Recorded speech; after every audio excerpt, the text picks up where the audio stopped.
Hello students, so today we'll be starting with another new chapter. The new chapter name is the Vijayanagar Empire. Yes, the imperial capital Vijayanagar Empire. You see, this chapter is present in the class 12 book of history part 2, and we will be understanding that how is the Vijayanagar Empire excavated and what are the elements being excavated in the Vijayanagar Empire. So we will be starting regarding the imperial capital, the Vijayanagar Empire. So let us discuss. So today we'll be understanding the discovery of Hampi. You see, Hampi was a city being discovered by Colonel Mackenzie. Colonel Mackenzie discovered Hampi and it is in the central east part of Karnataka. It is being excavated from there itself. So today we will be discussing about the discovery of Hampi. The ruins at Hampi were brought to light in 1800 by an engineer and antiquarian named Colonel Colin Mackenzie, an employee of the English East India Company. He prepared the first survey map of the site. So during the 1800, the excavation of Hampi came into light. So as a result, during that time, Colonel Colin Mackenzie, who used to be the employee of the British East India Company, discovered that site. As a result, he prepared a survey map. He prepared a survey map of the Hampi site so that he will be studying more about the discoveries of the Hampi. Also, on the other hand, if I discuss about Colonel Mackenzie, he was a engineer and an antiquarian. Now, what do you mean by the term antiquarian? Which means he is an expert in collecting antique pieces. He collects those antique pieces from the excavation sites. So it is the meaning of the antiquarian. Again, much of the initial information he received was based on the memories of the priest of the Virupaksha temple and the shrines of the Pampa Devi. Very, very important. Here we will be understanding about the Virupaksha temple. Here the Virupaksha temple is in Karnataka. In Hampi, where the site has been located, around is the Virupaksha temple. From the priest of the Virupaksha temple itself, the stories of the Hampi itself was being discovered. Also, on the other hand, the shrine of the Pampa Devi. From the shrine of the Pampa Devi also, much of the information of the Hampi was being collected. From the Virupaksha temple and from the shrine of the Pampa Devi, much of the information were being collected about the Vijayanagar Empire. But here first, the discovery was of the Hampi city. The Hampi city was the part of the Vijayanagar city. It was a very large city around the Karnataka. Around the Karnataka place, the large city of Vijayanagar Empire was being discovered. But first, the discovery of Hampi was being carried out by Colonel Colin Mackenzie during the 1800s, who was an antiquarian. As early as 1836, and the photographers and epigraphists began collecting several Doran inscriptions for at this and other temples at Hampi. Now, most of the photographers also gave evidence regarding the site around Hampi. Also, on the other hand, the epigraphists has collected much of the inscription. Now, who are epigraphists? Who are very much expert in inscription are considered to be epigraphists. Now, epigraphists. If I talk about the epigraphist has collected much of the dozens of inscription regarding the place Hampi and regarding the place Vijayanagar Empire. Also, on the other hand, they have collected much of the evidence regarding the temples at Hampi. You see, in Vijayanagar Empire, this was a Hindu place. This was the Hindu place. As a result, much of the temples was being excavated during that time. Also, on the other hand, in an effort to reconstruct the history of the city and the empire, historians assembled information from the sources with accounts of foreign travelers and other literature written in Telugu, Kannada, Sanskrit and Tamil. Now, to reconstruct the history of the city, you see, most of the people never used to know about the Vijayanagar Empire or the Vijayanagar city. As a result, most of the information were being collected from the books itself, the books which were being written in Kannada, Tamil or in Sanskrit as well. Also, on the other hand, from the inscription, also much of the informations were being collected. Also, on the other hand, from the foreign travelers, from the accounts of the foreign travelers also, much of the information were being collected about the Vijayanagar Empire. You see, Hyung Sang was a foreign traveler who visited India. So as a result, during that time also, Hyung Sang have collected much of the information regarding the Vijayanagar Empire, but not much information regarding this city. So here it has been written, what are the sources through which the discovery of Hampi was successful? Now, this is the ruins of the Hampi. So these are the pictures of the ruins of the Hampi. You see, In Hampi, temples are mostly common. This is the Virupaksha temple. Here in the Virupaksha temple also, much of the information we are being gathered about Hampi. And here some of the shrines of the Virupaksha temple. Here also some of the ruins were being discovered in Hampi. Hampi was completely a Hindu site. It was completely a Hindu site. As a result, much of the temples were being excavated from this place. Also, you see Rayas, Nayakas, and Sultans, very important among those who exercise power in the empire, were military chiefs who usually control force and armed supporters. These chiefs often moved from one area to another and in many cases were accompanied by peasants looking for fertile land on which to settle. Now, if I talk about the Rayas, Nayakas, and the Sultan. Here comes the military chiefs. First come the military chiefs. The military chiefs used to control the whole of the Vijaynagar empire. They used to control the whole of the Vijaynagar empire. As a result, they were considered to be the most powerful among them. Also, on the other hand, these chiefs moved from one area to another. Now you see these chiefs used to move from one area to another to protect the whole empire. As a result, they were being accompanied by peasants. They were being accompanied by peasants looking for fertile land on which to settle. These chiefs were known as Nayakas and they usually spoke the Telugu and Kannada. Now, if I talk about those chiefs, the military chiefs who used to move from one place to another in search of fertile lands, in search of their homes, they are known as the Nayakas. Here, let me tell you regarding the Nayakas. First comes the active part of the Nayakas. Most of the Nayakas used to speak in Telugu language and Kannada language. You see, during that time, when the Hampi was discovered, the Telugu and the Kannada language was mostly popular and they were being spoken by the Nayakas itself. The Nayakas were the military chiefs. Yes, the Nayakas were the military chiefs and they used to control the forts and also they have armed supporters. They have armed supporters itself as well. They are considered to be the most powerful in the Vijayanagar empire. Also, on the other hand, many Nayakas submitted to the authority of the kings of Vijayanagara, but they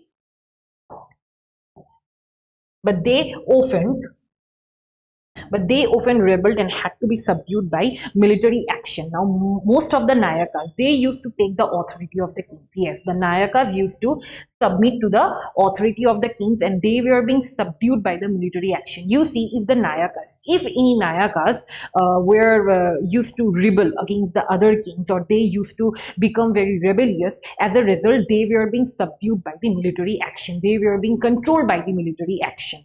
On the other hand, the Amara Nayaka system was being innovated by political innovation of the Vijayanagara Empire. Yes, the Amara Nayaka system. Very important. The Nayaka used to take active part as a military chiefs. Also, on the other hand, they used to take the authority of the king itself to protect the whole Vijayanagara Empire. So, as a result, this system is considered to be the Amara Nayaka system. The Amara Nayaka system was the most common term in the Vijayanagara Empire itself. You see, it is the political innovation of the Vijayanagar Empire. Very important. The Amara Nayaka system was the political innovation of the Vijayanagar Empire. Now, the Amara Nayakas were military commanders who were given territories to govern by the Raya. They collected taxes and other subdues from peasants, craftsmen and traders in the area. Now, the Amara Nayakas. If I talk about the Amara Nayakas, they are military commanders who were given responsibility by the Rayas itself. The Rayas are chief in comparison to the Nayakas. Here first come the Rayas. And then come the Nayakas. Here, according to the Amara Nayaka system, the Amara Nayakas are termed to be the military commanders and they used to collect taxes from the other traders, from the peasants as well, from the common people as well. And they were being controlled by the Rayas itself. Also, they retained part of the revenue for personal use and for maintaining stipulated contingent of horses and elephants. Now, you see, if I talk about the Amara Nayakas, they used to take half part of the revenue. The revenue that were being collected by them or being collected by the kings itself, they used to take half part of the revenue. They used to take half part of the revenue for their personal use and also for maintaining horses and elephants. Most of the responsibility of the horses and elephants were under the Amara Nayakas. Yes, the Amara Nayakas used to take half part of the revenue. As a result, the horses and elephants were also under the consideration of the Amara Nayaka system. Also, on the other hand, they were military commanders. Yes, they were military commanders. They were military chiefs as well, who used to take most part of the territories. This contingents provided the kings with effective fighting force with which they brought the entire southern peninsula under their control. Some of the revenue also used for the maintenance of temples and irrigation works. Now this contingents. Now if I talk about this contingents, the contingents such as the elephants and horses, the Amara Nayakas used to provide elephants and horses to the kings itself during the war. During the war, the kings who were termed to be as the authority of the Vijaynagar Empire used to take horses and elephants from the Amara Nayakas itself. Also, on the other hand, they were an effective fighting force. Yes, the Amara Nayakas were an effective fighting force during the times of war. Also, which they brought the entire southern peninsula under their control. Some of the revenue also used for the maintenance of temples and irrigation works. This is very, very important. You see, if I talk about the Vijayanagar Empire, the Vijayanagar Empire is in the peninsular plateau or is a part of the peninsular plateau. The whole of the South India is considered to be the Vijayanagar Empire, which means the parts of the Karnataka. As a result, the Amara Nayakas used to rule the whole of the Vijayanagar Empire. Also, on the other hand, with the help of the revenue itself, they used to maintain the temples. The temples which were being built by the kings itself, they were all being maintained by the Amara Nayakas. How they used to maintain the temples? With the help of the revenues that were being collected by the Amara Nayakas. Also, on the other hand, other irrigation works, other temples and other irrigation works were being carried out according to the responsibility of the Amara Nayakas. The Amara Nayakas used to take maximum responsibility of the kings itself or of the whole empire itself. First of all, they were considered to be the military chiefs. Yes, they were considered to be the military chiefs. They were considered to be the military commanders. Also, yes, the military commanders. Also, on the other hand, Amara Nayaka system was the political innovation. Very, very important. Amara Nayaka system was the political innovation, and the Amara Nayakas used to retain part of the revenue. Yes, they used to retain the part of the revenue for the maintenance of the contingents such as the horses and the elephants. Also, on the other hand, the contingents were being provided by the Amara Nayakas for the effective fighting. During the war, kings used to take much help from the Amara Nayakas. Also, on the other hand, with the revenue system, they used to maintain the temple and the irrigation works. I hope so you have understood the role of the Amara Nayakas. Now, here, the Amara Nayakas sent tribute to the king annually and personally appeared in the royal court with gifts to express their royalty. Kings occasionally asserted their control over them by transferring them from one place to another. Now, if I talk about the Amara Nayakas used to send much of the tribute to the kings itself. Also, on the other hand, Amara Nayakas used to show their royalty to the kings. You see here, if I talk about the Amara Nayakas, they are termed to be the most royal people in the court itself. But the kings were also not termed. To be enough. Kings also used to show their authority to the Amara Nayakas by transferring them from one place to another. You see, kings are always powerful in comparison to the Amara Nayakas, but the Amara Nayakas always were there to show their royalty to the kings itself. Also, however, during the course of the 17th century, many of these Nayakas established independent kingdoms. This hastened the collapse of the central imperial structure. Very, very important. Slowly, the Vijayanagar Empire came into extinction during that time just because most of the Amara Nayakas established their own kingdom. Most of the Amara Nayakas established their own kingdom, and there was a huge fight between the kings and the Amara Nayakas because the other kings were not happy with the thought of their own kingdom. As a result, what had happened? The central power collapsed. Yes, the central power collapsed, which means the collapse of the central imperial structure. Means, you see, if I talk about the Vijayanagar Empire, most of the Vijayanagar Empire collapsed just because for the people around there, the Amara Nayakas and the kings itself. Also, you see king and traders. If I talk about the kings and traders now, how kings and traders have active role in the Vijayanagar Empire. As warfare during this times depended upon the effective cavalry, the import of these horses from Arabia and Central Asia was very important for rival kingdom. This trade was initially controlled by the Arab traders. Now, if I talk about the warfare, effective cavalry used to be imported from Central Asia and Arabia. What are the effective cavalry such as the horses? The horses were being imported from Central Asia and Arabia, and during that time also this trade was initially controlled by the Arab trader itself. You see, the Arab people were considered to be the most famous traders during that time, and the Vijaynagar Empire, the king and trader itself, used to import other products by the Arab traders itself. Also, on the other hand, the horses. If I talk about the horses are being imported from the Central Asia and Arabia, or Central Arab, you can say. Local communities and merchants known as Kurudai Chetis or horse merchants also participated in this exchange. Now, if I talk about the local communities and merchants of the Vijayanagar Empire also used to participate in the trading system. They used to participate in the trading system, and they are known as the Kurudai Chetis. Why they are known as the Kurudai Chetis? Because they were horse merchants, which means they used to transfer horse from one place to another, or they used to import different kinds of horses from the other countries as well. Also, they used to participate in these exchanges, which means they used to participate in the trading system. Also, other foreigners such as the Portuguese arrived on the west coast of the subcontinent and attempted to establish trading and military station.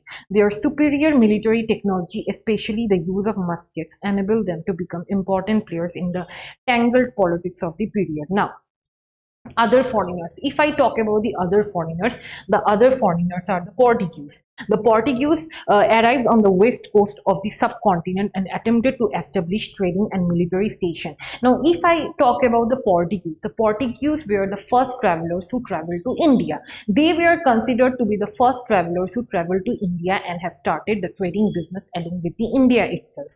During that time also, they have attempted to build their trading stations. They have attempted to build their trading communities, trading stations, or trading buildings as well. Their superior military technology, especially the use of muskets, enabled them to become important players in the tangled politics of the period. Now, if I talk about the Portuguese people, the Portuguese people were the most advanced people. They have advanced trading system. As they have much more advanced trading system, as a result, what had happened? They became important players in the tanglement of the politics. Yes, the first came the Portuguese, and then came the British people. The English people came. The English people came afterwards. The first travelers were the Portuguese people, who became the part of the trading system. Why? Because they were known to be much advanced in comparison to the people of then India. Also, on the other hand, they became important players in the tangled politics. Yes, they became important players in the tangled politics. You see, slowly what had happened. First, we have understood about the Amara Nayaka system, how they are considered to be the chief commanders, and here we have understood about the kings and the traders, how they become the active part of the Vijayanagar Empire, and how trading system was much more popular during that time. And during that time, Portuguese, who were known to be the advanced traders, also started their business in our country due to their advanced process. Now, in fact, Vijayanagar was also noted for its market dealing in spices, textiles, and precious stone. Trade was often regarded as a status symbol for such cities which boasted of a wealthy population that demanded high-value exotic goods, especially precious stones and jewelry. Now, if I talk about the Vijayanagar Empire, they were very much expert in dealing with other products as well. What are the other products? Such as the precious jewels. The precious jewels are there. Also, on the other hand, the import and export of spices, textiles as well. They used to do business in textiles, spices, and other precious stones. Also, on the other hand, trade was often regarded as a status symbol. Very important. During that time, trade was often regarded as a status symbol. Now, if I talk about trade, before agriculture, trade came into existence. Slowly, agriculture also became advanced. You see, agriculture was the always popular profession, but afterwards, trading also became much more advanced along with the agricultural process. Also, on the other hand, which boasted of a wealthy population that demanded high-value exotic goods, especially precious stones and jewelry. Due to the trading purpose, you see, due to the trading business, most of the population was getting wealthy. Why? Because for the demand of the high-value exotic products. Yes, for the demand of the high-value exotic products means the textiles are there, and also the precious gemstones are there. The revenue derived from trade contributed significantly to the prosperity of the state. You see, the Vijayanagar Empire. Why Vijayanagar Empire is known to be the most prosperous empire during that time? Just because for the trading system. Yes, due to the trading only, most of the revenue was given to the Vijayanagar Empire for the maintenance of the particular empire. You see, the revenue, the revenue derived from the trade itself, the revenue derived from the trade itself has contributed to the prosperity of the state. Yes, to the prosperity of that particular state, just because for the trading system. So here we have first understood about the Amaranayaka system, the kings and the traders, and how trading was considered to be the status symbol. How trading was considered to be the status symbol, and whatever the revenue that has been collected from the trading itself has contributed to the wealthy population of that particular empire. Also, on the other hand, it has advanced the prosperity of that particular empire. So, I hope you have understood the terms of trade here, and now we will be understanding about the apogee and decline of the empire. Very important. Here we will be understanding about Krishna Deva Raya, that how Krishna Deva Raya was active involvement in the empire during that time. Now here you see the first dynasty, known as the Sangama dynasty, exercised control till 1485. They were supplanted by the Suluvas. Now here first comes the Sangama dynasty. Very important. Here first comes the Sangama dynasty. The Sangama dynasty first came in the Vijayanagara Empire, and then came the Saluvas. The Sangama dynasty exercised control, and then it was being supplanted by the Saluvas, which means it had been overtaken by the Saluvas itself, and it remained power until 1503, which means the Saluvas remained in power until 1503, when they were replaced by the Tuluvas. Krishna Deva Raya belonged to the Tulava dynasty. Very important.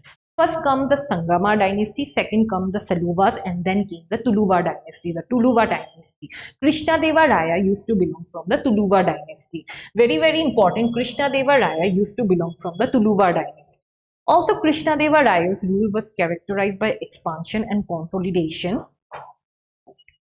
This was the time when the land between the Tunga, Bhadra and Krishna rivers were acquired by the rulers of Orissa 1512 to 1514, and severe defeats were inflicted on the Sultan of Bijapur. Now Krishna Deva Raya used to be considered one of the most powerful kings during that time. As a result, what had happened, he has actively participated in the expansion and consolidation of that particular empire. Also, on the other hand, this was the time, you see, this was the time, during that time there was the annexation of the Tunga, Bhadra and the Krishna rivers. Yes, the Tunga, Bhadra and the Krishna rivers were the part of the peninsular plateau during that time.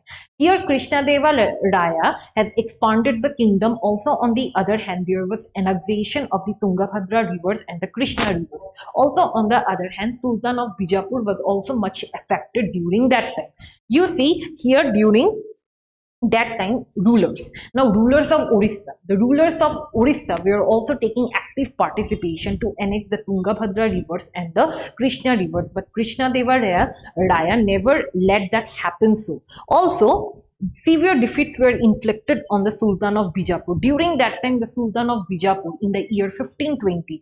Now, Vijayanagar Empire was half of the Sultan of Bijapur, but what had happened? The Sultan of Bijapur was being defeated by the kings of the Orissa during that time.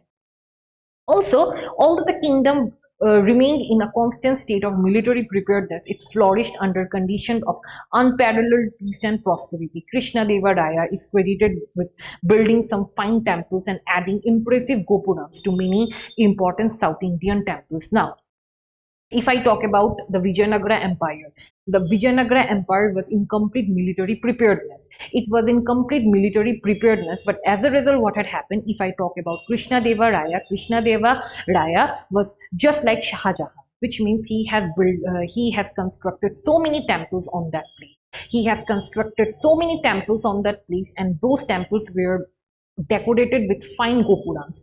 Gopurams is the name of those decorations. Very fine temples were being decorated by Krishna Deva Raya during that time. Also, he was being credited with much of the expansion of the kingdom. Also, on the other hand, with the building of the fine temples. with the building of the fine temples were being also extended by Krishnadeva Raya itself. Also, on the other hand, most of the South Indian temples, if I talk about the South Indian temples, most of the South Indian temples were being constructed by Krishnadeva Raya itself. Yes, most of the South Indian temples were being constructed by Krishnadeva Raya itself. He also founded a suburban township near Vijaynagar called Nagalapuram after his mother. Now, he has found a suburban township which means a small village. The small village name is Nagalapuram. The Nagalapuram was named after his mother. So, Krishnadeva Raya himself was the most powerful king during that time. Also, he was being credited with the construction of fine temples with explicit gopurams during that time. Also, on the other hand, he has built a town named as Nagalapuram after his mother's name. Now you see how much he has been credited to the expansion of that particular empire. Also, on the other hand, if I talk about Krishnadeva Raya, he was the part of the Tuluva dynasty. Yes, he was the successor of the Tuluva dynasty. First came the Sangama dynasty, then the Saluvas, and then came the Tuluva dynasty. Now, the continuation part. Krishnadeva Raya died in 1529, after which his successors were troubled by rebellious Nayakas and military chiefs. By 1542, control at the center had shifted to another ruling lineage of the Aravidu, which remained in power till the end of the 17th century. Now, if I talk about Krishnadeva Raya, unfortunately, Krishnadeva Raya died in the year 1529, and his successors were much more troubled by the Amara Nayakas itself. The Amara Nayakas was always rebellious, so as a result, his successors were being troubled by the Amara Nayakas, and slowly, there came the ruling of the Aravidu. Very important. Here came the ruling of the Aravidu. Slowly, the Aravidu has started ruling the Vijayanagar Empire. You see, by 1542, by 1542, control at the center had shifted to another ruling lineage. Very important. By 1542, the Aravidu has taken place as the ruling center, as the ruling empire. You can say the whole center was being ruled by the Aravidu itself of the the ruling of the Vijayanagar Empire by 1542. Afterwards, when Krishnadeva Raya died in the year 1529. Also, on the other hand, sultanates resulted in shifting alignments. Eventually, this led to an alliance of the sultanates against the Vijayanagar Empire. Though there was the ruling of the Aravidu, but the sultanates had never lost hope. The sultanates never lose hope, and the Aravidu was troubled by the sultanates itself. Also, during that time, 1565, Rama Raya, the chief minister of Vijayanagara, led to the battle at Rakshashi Tangadi, where his forces were routed by the combined armies of the Bijapur, Ahmednagar, and Golconda. Now, then came the Aravidu. The Aravidu has ruled till the 17th century. After the 17th century came the sultanates. The sultanates had shifting alignments. The sultanates has shifting alignments in how you see sultanates used to come, they were being defeated, and then again they used to go to the another empire. But by 1565, Rama Raya, very important, Rama Raya, I'm so sorry, Rama Raya was the chief minister of the Vijayanagar Empire, and he has defeated so many sultanates during that time. Also, he had a huge fight with the sultanates during the year 1565. Now, we have understood about the Krishnadeva Raya. Here, Rama Raya is the chief minister of the Vijayanagar Empire. Now, he was the chief minister of the Vijayanagar Empire, and he has forced a great battle at around Rakshashi Tangadi. Very important. He has gone for a great battle at Rakshashi Tangadi, where his forces were routed by the combined armies. Yes. Now his forces were being defeated by the combined armies. The armies of Bijapur, Ahmednagar, and Golconda. You see, Rama Raya is there. Rama Raya started a battle against Rakshashi Tangadi, and the Rakshashi Tangadi was being routed by whom? The sultanates of Bijapur. Yes, the combined armies of Bijapur was there, Ahmednagar was there, and Golconda was there. You see, this Bijapur, Ahmednagar, and Golconda also participated in the battle itself. Also, on the other hand, the victorious army sacked the city of Vijayanagara, and the city was totally abandoned. Within a few years. The empire was then shifted to the east, where the Aravidu dynasty ruled. Now, very important, as there was so much battle on the land of the Vijayanagara. Slowly, what had happened? There was the collapse of the Vijayanagara Empire, and the whole town was being abandoned. The whole town was being abandoned, and slowly, what had happened? The Aravidu shifted to the east. The Aravidu shifted to the east and then started their own dynasty in the east of India itself, and the Vijayanagara Empire was abandoned during that time. Also, all the armies of the sultans were responsible for the destruction of the city of the Vijayanagara. Relation between the sultans and the Rayas were not always inevitably hostile. Krishnadeva Raya supported some claimants to the power in sultanates and took pride in the title establisher of the Yavana kingdom. Now, why Vijayanagara Empire resulted into collapse? Just because due to the sultanates, the active participation of the sultanates has destroyed the whole of the empire. As a result, what had happened during that time also, slowly, the whole empire was being abandoned. Also, you see what had happened. Krishnadeva Raya never had a violent relation with the sultanates. He never had a violent relation with the sultanates. But what had happened? As Krishnadeva Raya supported some of the claimants to power in the sultanates and took pride in the title establisher of the Yavana kingdom. Now, if I talk about Krishnadeva Raya always had that pride that he was the establisher of the Yavana kingdom. Yes, he always took the pride that he was the establisher of the Yavana kingdom. Also, on the other hand, he had never much violent relation with the Sultanate itself. But there was always being a fight between the Rayas and the Sultanates during that time. Also, the Sultan of Vijapur intervened to resolve succession disputes in Vijayanagara following the death of the Krishnadeva Raya. But afterwards, in 1529, when Krishnadeva Raya died, what had happened? The Sultanate of Bijapur, yes, the Sultan of Bijapur came into force because he wants to be the successor of the Vijayanagara Empire after the death of the Krishnadeva Raya. Until and unless when Krishnadeva Raya was present, the whole empire was flourishing. But after the death of the Krishnadeva Raya, the other sultanates came into existence, and slowly, there was the collapse of the Vijayanagara Empire.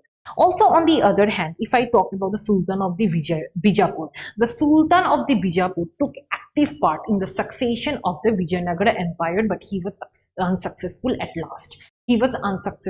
last. Now, he also thought of solving the disputes in the Vijayanagar Empire. The Sultan of Bijapur also thought of solving the disputes in the Vijayanagar Empire, but slowly he was unsuccessful. At the end of the day, he never became the successor of the Vijayanagar Empire. Now here you see, this is the portrait of the Krishnadeva Raya. Here, this is one of the portrait that was being painted during that time. This is the portrait of the Krishnadeva Raya. So Krishnadeva Raya was very much an active part in the expansion of the Vijayanagar Empire. I hope you have saw the picture of the Krishnadeva Raya. So I hope you have understood the the elements of the Vijayanagar Empire. First, we have understood the discovery of the Hampi, that how Hampi was discovered, and then we have understood about the Rayas, the Nayakas, and the king and the traders. What is the Amara Nayaka system? You see, we have understood about the Amara Nayaka system itself, who are known to be the military commanders of the Vijayanagar Empire, and we have understood about Krishnadeva Raya as well, and how Krishnadeva Raya was credited to be the part of the expansion of the Vijayanagar Empire. And here we have understood about another one, Rama Raya. Yes, Rama Raya was the chief minister of the Vijayanagar Empire. He was the minister of the Vijayanagar Empire. Yes, the chief minister of the Vijayanagar Empire, who has led to battle against the sultanates, and slowly there was the abandonment of the Vijayanagar Empire, and there was the collapse of the Vijayanagar Empire that we have studied about. So I hope so you have understood regarding this chapter, and if you want to know any of the courses regarding this institute, then you can contact us in this number 86383 91721, and thank you for watching my video.